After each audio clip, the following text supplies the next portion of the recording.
okuvuga nuku kubire kutebeekanisibwa b'ekitongole ky'eby'emibazi kya National Drug Authority omuri district ya Kasese kandi kubire kugendereire kwegyesa b'ebembezi b'obusinga bwa Rwenzururu okuba kubaasa kukwatira hamwe okureebeka ngu NDA yabayamba na n'okubakwatiraho aha kutunguura emibazi omu businga. We came to the kingdom to reduce the duplication of work. Because you are doing the same work, we are doing the same work. So we came to you to harmonize this work. Timu ya NDA eyebembirwe Karungi Fred Kabuye hamwe na Dr. Jean Muhindo bashoborira habwenje batandikireho enkorengane na n'obusinga. In the communities where you are, there are people who have this indigenous knowledge. How do we pull them out? They commercialize the business. Dr. Michael Mutiaba orukore mbazi yekiraguje muri NDA na Dr. Julius Mayengo bejise okwemibazi etari emwe n'emwe yakubasa kukoresebwa. Promote collaborative manufacturing. If you have your formula and you want to commercialize, we can be able to refer you, or you can manufacture your product from another premise. And people who want to learn. Some of these things happen because of the diseases we carry around. Certain side effects that may come in certain people because of certain diseases they have. Yeah? And yet for me, if I don't have a disease, the drug may not harm me. There are some drugs that harm the liver. Of Singaporean communities in understanding their role in the management of medicine.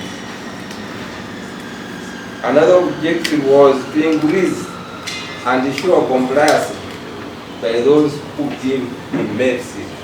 Omugandi ekitongole kya gavumenti ekyobuhingi kya Naro kitayayisa abashomesa abaha rurengo rwa secondary okuruga muri districts zona omu kyanga kya Rwenzori. Orutayayo oru rubire rumu abashomesa barikwegesebwa aha mitindo etari emwe n'emwe y'ebyobuhingi kandi amagezi nigo gamwe abashomesa bagatwara bakagata omu beegi. Abashomesa bamwe batura baregesa pastures konka bazireba mu bitabo baba batakazirebaga on ground.